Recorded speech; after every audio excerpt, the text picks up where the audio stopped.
Greetings, my friends. Welcome back to Dr. Brent and Coco, Season 4. Coco couldn't come to work with me today, which is probably a good idea. We're working through our RSV mini-series. This is our second video. In our last video, I let you know about the current state of our pediatric respiratory virus surge. The main virus that I talked about, and the one you'll hear most about in the news, is RSV.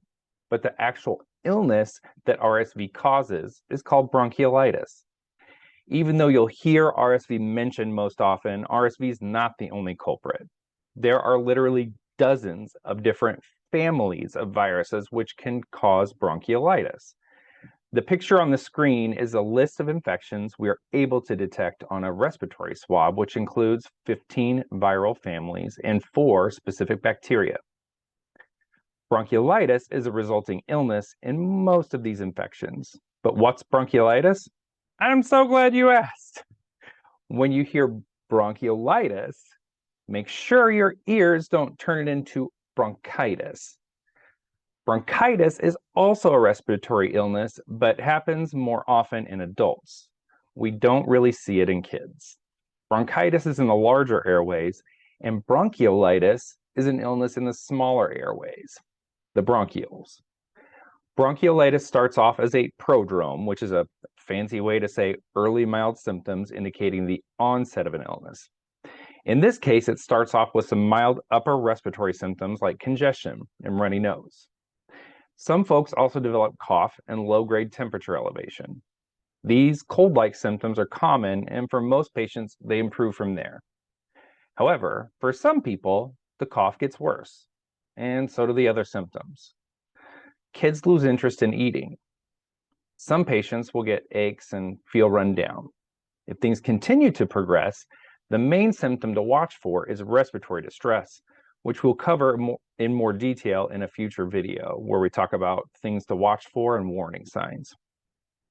The reason for all the progression of cough and respiratory distress is due to the immune system fighting off the infection and due to the S in RSV. The S stands for syncytial, meaning the infection causes the formation of syncytia. A syncytium is a mess of cells and debris that gets stuck together and combines, causes kind of a coating or a false membrane that clogs up the smallest airways. Kids who deteriorate into respiratory distress do so because the lungs are trying to push the badness out and also struggling to draw in more air because the body is detecting a lack of oxygen exchange. The cough is your body's way of forcing that mess up and out. Now, our immune systems are pretty darn good at fighting off viruses like this, and that's why most patients don't actually have to endure the worst of bronchiolitis.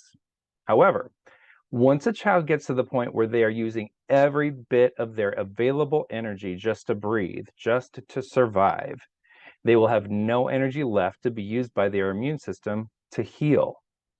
In that situation, it's our job to intervene and take on some of that work of breathing until their little bodies can take over and continue to recover. Now, I have future videos planned to go over more details about various aspects of bronchiolitis, symptoms to worry about, symptoms to not worry about, how it's spread, how long we're contagious, and much, much more. The good news is that with the right support from caregivers and the medical team, kids usually get better quickly, so they're ready to catch it again. No worries though, even though they have lots of viruses to catch over their childhood, studies show that each time they catch a respiratory illness, each kid will handle the illness a little bit better. So even though you may hear about this in the news and it might sound kind of scary, things usually turn out just fine for kids.